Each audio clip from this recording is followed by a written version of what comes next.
Dukun yang prediksi. Oke ya. Assalamualaikum warahmatullahi wabarakatuh. Hasan Nasbi teman-teman, selaku Kepala Kantor Komunikasi Kepresidenan dan juru bicara Presiden Prabowo Subianto, terus menjadi sorotan publik akibat pernyataannya yang menanggapi insiden teror pengiriman kepala babi ke kantor redaksi Tempo.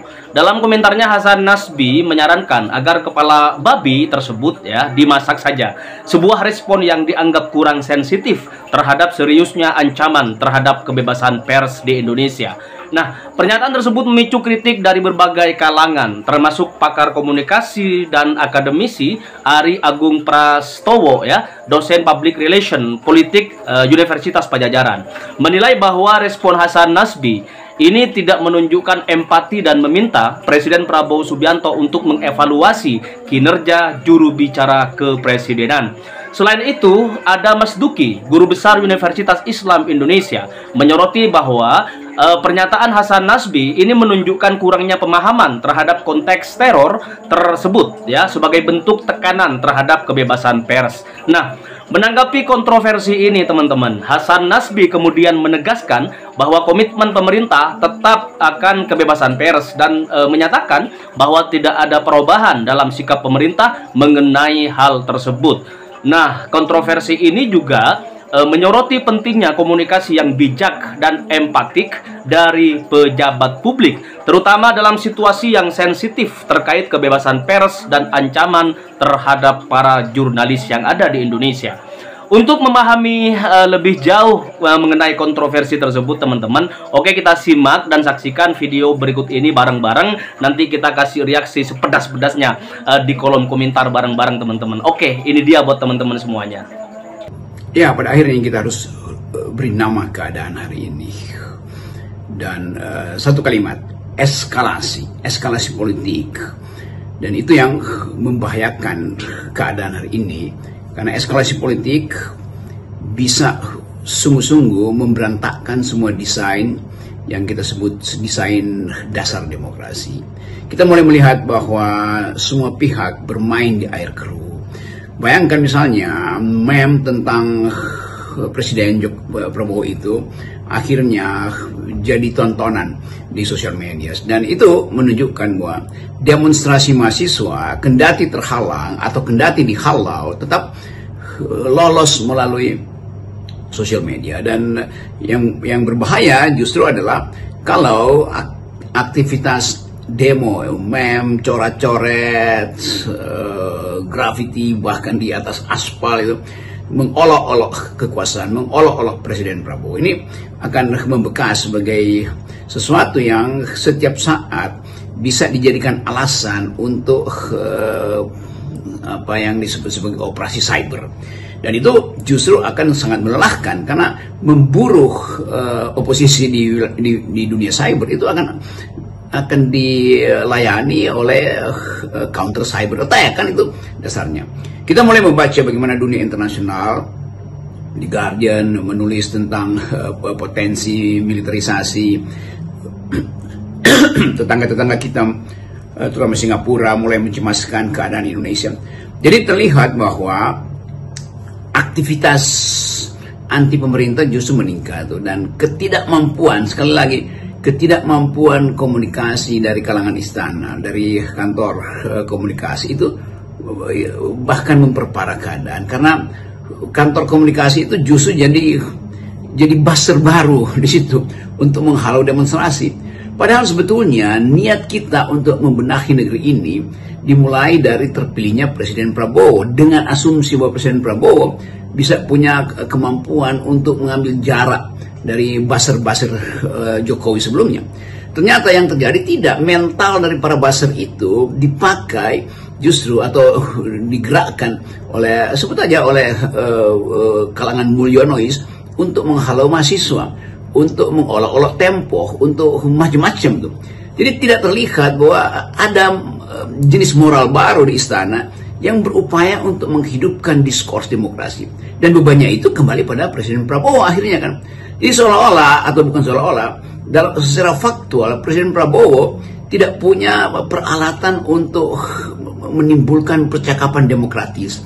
Dia sendiri menginginkan supaya Indonesia tumbuh di dalam percakapan demokratis, tetapi sekeliling dia itu tidak kondusif. Jadi terlihat bahwa kabinet Presiden Prabowo tidak punya alat komunikasi untuk bercakap-cakap dengan rakyat, bercakap-cakap dengan emak-emak, bercakap-cakap dengan mahasiswa, bercakap-cakap dengan LSM. Akibatnya apa? Percakapan muncul di ruang cyber, di ruang digital dalam bentuk olok-olok. Dan itu konyolnya di situ. Dan kita tahu bahwa olok-olok itu tidak mungkin dihentikan karena dia bisa diproduksi dari setiap sudut kota, dari setiap handphone netizen. Tadi Anda menyinggung soal peran para jubir istana. Mereka ini harusnya menjadi semacam peralatan bagi presiden untuk menyerap aspirasi publik dan mengkomunikasikan atau menjelaskan apa sih yang menjadi pertanyaan publik, itu bukan malah meledek-ledek aspirasi publik. Sebaliknya kan mereka ini dengan peran seperti itu malah menjadi beban baru bagi Presiden Prabowo karena statement-statement mereka itu banyak bertentangan dengan opini dan aspirasi publik. Kita atau minimal FNN sudah menduga dari awal dalam banyak analisis kita di FNN melihat bahwa pada akhirnya Presiden Prabowo akan terpojok oleh opini publik yang berorientasi delegitimasi. Penyebabnya adalah kapasitas istana, kapasitas komunikator istana yang tidak punya kemampuan akademis, tidak punya kemampuan logika untuk menuntun komunikasi itu. Yang ada cuman bantah-membantah tuh, ngeyel-mengeyel. Padahal kita mau lihat bahwa PR dari presiden justru ditentukan oleh para komunikator istana.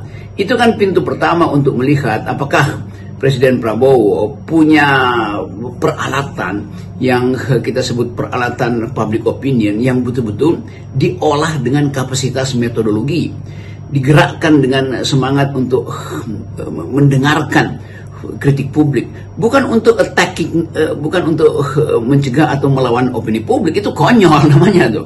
Jadi terbilang cepat legitimasi presiden jatuh hanya karena satu soal, yaitu manufacturing concern itu, hal yang pernah diterangkan berkali-kali oleh Noam Chomsky bahwa istana itu justru memanufaktur opini publik supaya dia terhindar dari kritik. Nah itu bahayanya kan. Jadi istana memproduksi opini publik untuk menghalangi pikiran-pikiran kritis. Padahal yang mereka produksi bukan opini publik, tapi iklan itu.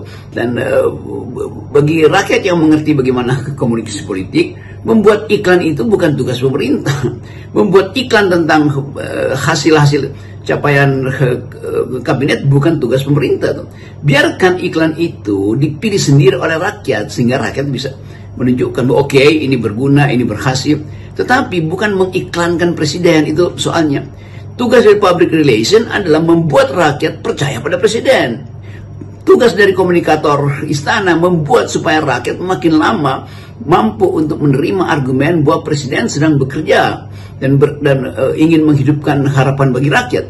Tapi yang terjadi, para komunikator istana justru mengiklankan presiden tuh. Nah, iklan itu bagian buruk dalam political marketing tuh.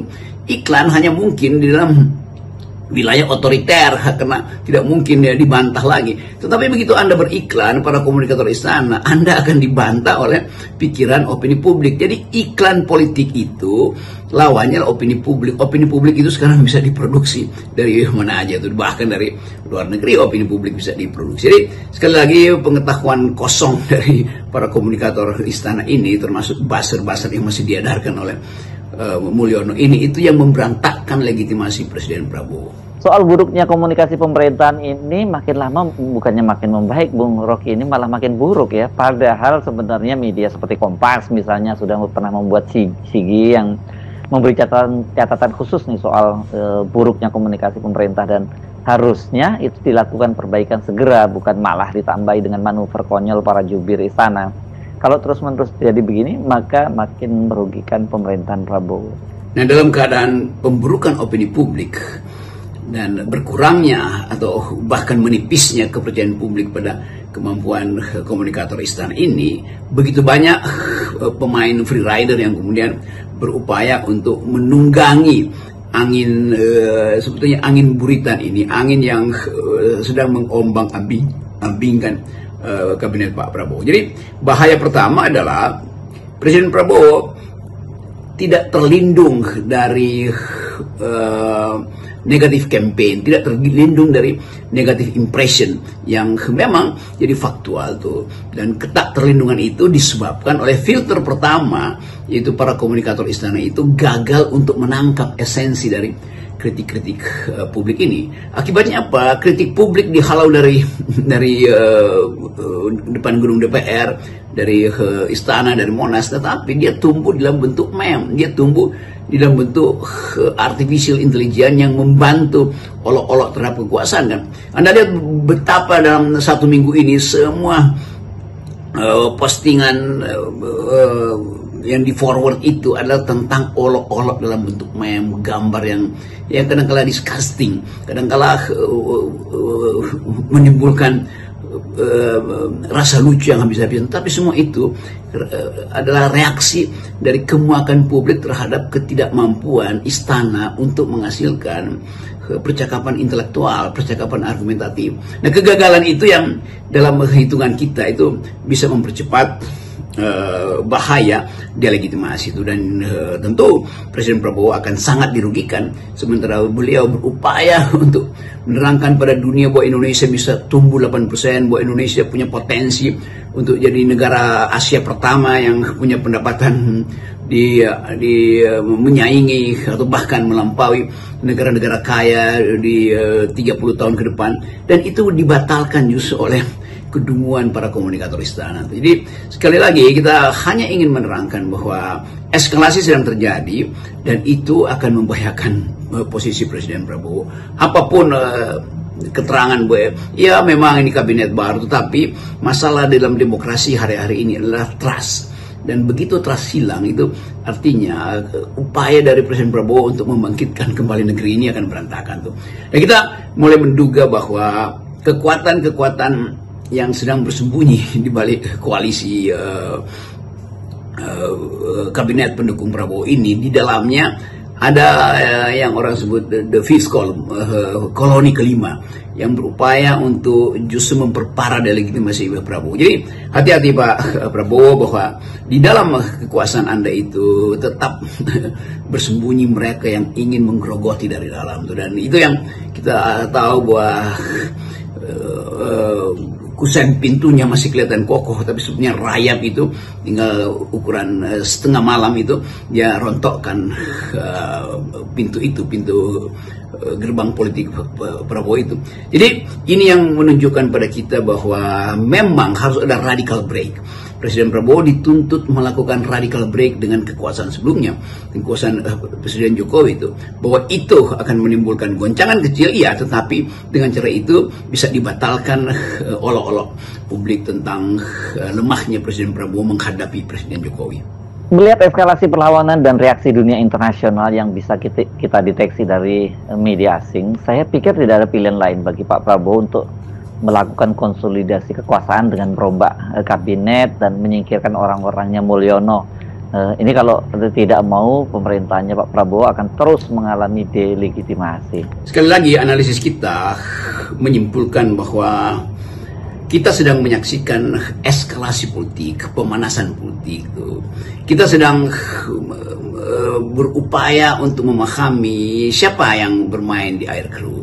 Tapi apapun pemahaman kita, yang berbahaya adalah bila kabinet hari ini tidak segera dipulihkan marwahnya oleh Presiden Prabowo. Reshuffle adalah kemestian, mengganti menteri-menteri yang betul-betul merusak opini publik itu harus didahulukan. Jadi setelah Lebaran pasti akan bertambah energi untuk melawan, energi mahasiswa, masyarakat sipil, dan sponsor internasional pasti akan berlangsung.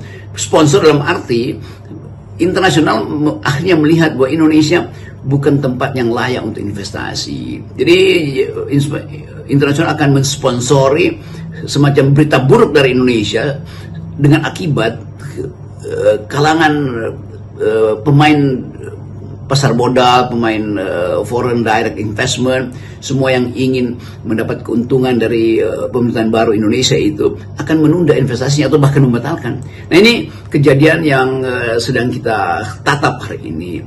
Peristiwa demi peristiwa dipamerkan di depan publik, dan kapasitas kita untuk menahan laju kemerosotan legitimasi Presiden Prabowo itu akhirnya harus kita batalkan, karena memang kalau tidak ada semacam ya perjanjian diam-diam antara presiden dengan masyarakat sipil, semacam saya selalu katakan tacit agreement, artinya Presiden Prabowo harus mengerti bahwa tuntutan masyarakat sipil adalah mendelegitimasi atau membatalkan atau bahkan dalam versi mahasiswa mengadili Jokowi, dan mengadili itu artinya bawa ke pengadilan, bukan diadili di jalannya. Itu semua tuntutan rasional. Nah, ini yang mesti dipahami bahwa di dalam psikologi politik negeri ini ada sesuatu yang masih mengganggu, yaitu adanya rejim Mulyono yang beroperasi, dan makin lama makin terlihat filter-filter kekuasaan itu bisa diterobos oleh rejim Mulyono, kan itu olok-oloknya begitu. Dan bahkan bukan sekedar olok-olok, orang melihat bahwa Pak Prabowo seolah-olah tidak bisa lepas untuk setiap hari memuji-muji Presiden Jokowi. Kita di FNN hanya ingin menerangkan bahwa itu berbahaya, karena tidak mungkin psikologi publik itu dibaca dengan sensor-sensor kekerasan. Tidak mungkin percakapan di WA itu diatur dengan mengendalikan algoritma dari provider konten ini, kan. Jadi sekali lagi kita ada dalam keadaan yang saya sebut di awal itu legitimasi yang berkurang, dan kewaspadaan harus ditingkatkan sebetulnya, tapi bukan kewaspadaan yang mencurigai, tapi kewaspadaan bahwa di dalam rejim sendiri begitu banyak orang yang mengintip keretakan pemerintahan Presiden Prabowo. Jadi sekali lagi eskalasi akan tetap tumbuh, tapi kita tahu bahwa ada batas ketika masyarakat menuntut dan kekuasaan menolak, itu artinya akan ada clash yang lebih tajam nanti. Kita hanya ingin memberi analisis sebagai petunjuk untuk berbuat bijak dalam politik. Terima kasih.